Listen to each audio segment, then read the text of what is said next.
With the nation watching, his voice cut through the noise, calm and sharp as steel. "You've spent weeks selling fear, Ms. Wiley," Donald Trump stated, looking not at his accuser but directly into the camera. "But you made a critical mistake. You assumed the American people were foolish enough to buy it." Maya Wiley's confident smirk faltered, the trap she had set now closing in on her. The storm broke on a Tuesday morning. It arrived not with thunder and lightning, but with the slick, polished veneer of a high-budget media campaign. Across every screen in America, from phones to televisions, Maya Wiley's face was a mask of grave concern. As the head of a powerful civil rights coalition, she had an air of authority that made people listen. "It's a secret plot," she declared on a morning news show, her voice resonating with rehearsed urgency. "A blueprint for authoritarianism hiding in plain sight. They call it Project 2025, but we're calling it what it is, a hostile takeover of our democracy." Her campaign was a masterpiece of political terror. Ominous, grainy ads depicted faceless bureaucrats stamping out freedoms, set to a soundtrack of a slow, mournful piano. Headlines, seeded by her organization and amplified by a willing media, screamed of a shadow government in waiting. She didn't offer evidence, not really. Instead, she offered feelings, anxiety, suspicion, and a creeping dread that something wicked was on its way. Wiley was the valiant hero, standing in the breach against a coming tyranny. Behind the scenes, she was triumphant. Donations were pouring in. Her name was on everyone's lips. She had successfully framed the narrative. President Donald Trump wasn't just a political opponent, he was a clear and present danger.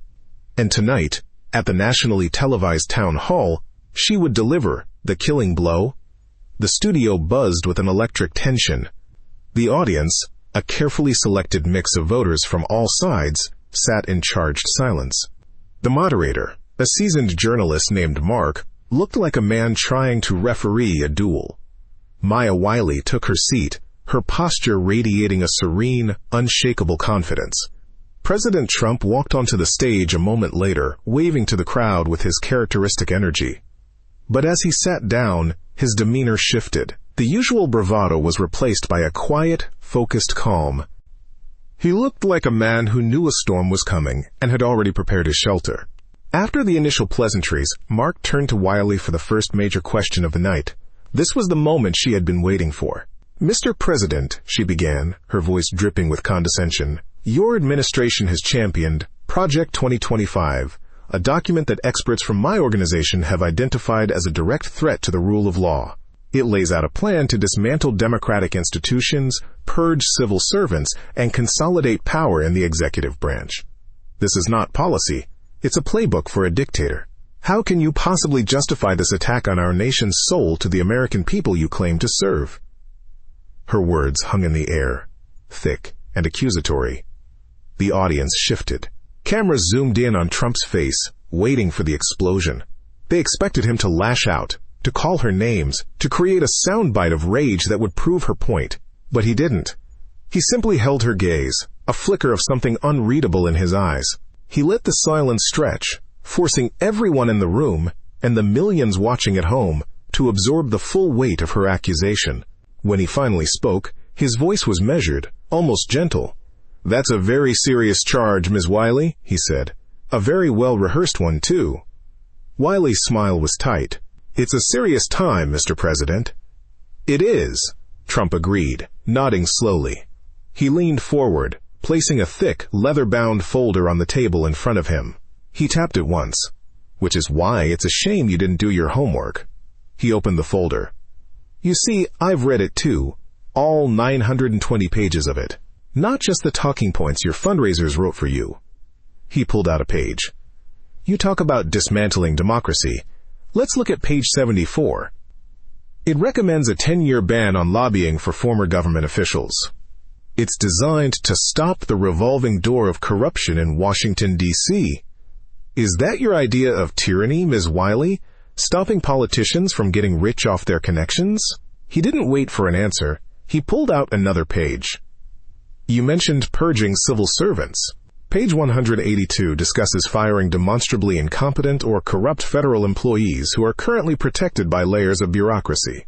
The ones who waste billions of taxpayer dollars every year. So let me ask the folks watching at home. Do you think holding government workers accountable is authoritarian, or is it just common sense? Wiley, for the first time, looked flustered. This wasn't part of the script. He wasn't supposed to fight her on the facts. He was supposed to be a caricature. "You're cherry-picking," she stammered, trying to regain control. "You're ignoring the broader context, the centralization of power." "No, I'm reading the actual words," Trump countered, his voice hardening, the steel beginning to show. "Words you hoped no one would ever check. Let's talk about that power."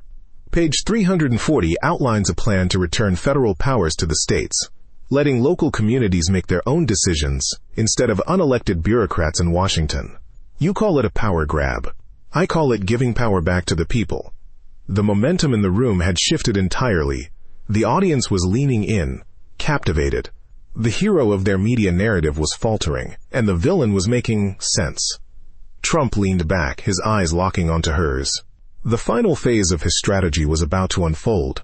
He was no longer just debunking her claims. He was going to dismantle her motive.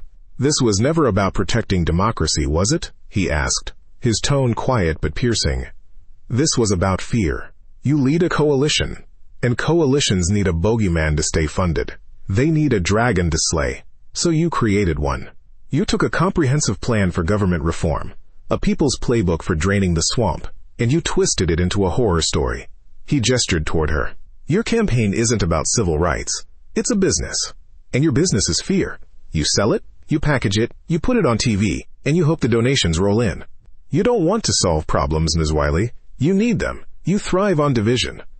Wiley was pale, her arrogance replaced by a rising panic. "That's a disgusting and baseless accusation." "Is it?" Trump fired back, his voice now a powerful baritone that filled the studio. He turned away from her, addressing the camera and the millions of Americans watching. "You've spent weeks selling fear, Ms. Wiley," he said, his voice now imbued with moral authority. "But you made a critical mistake.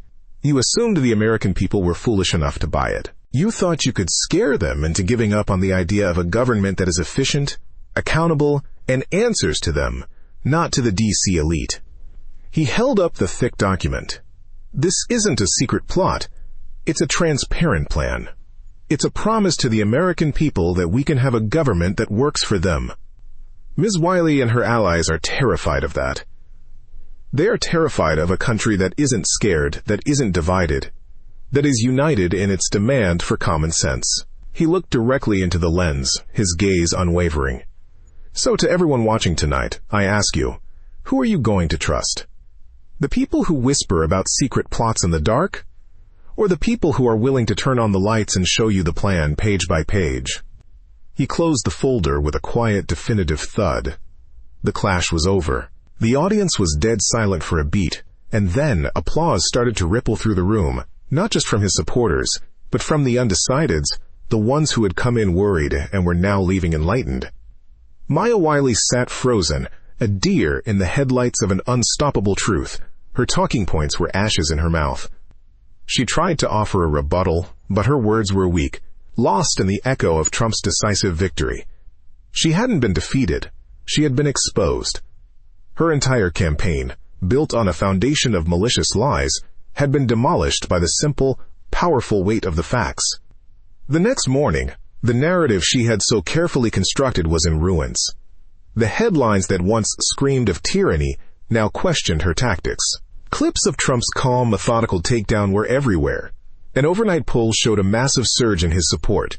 The public had seen through the deception.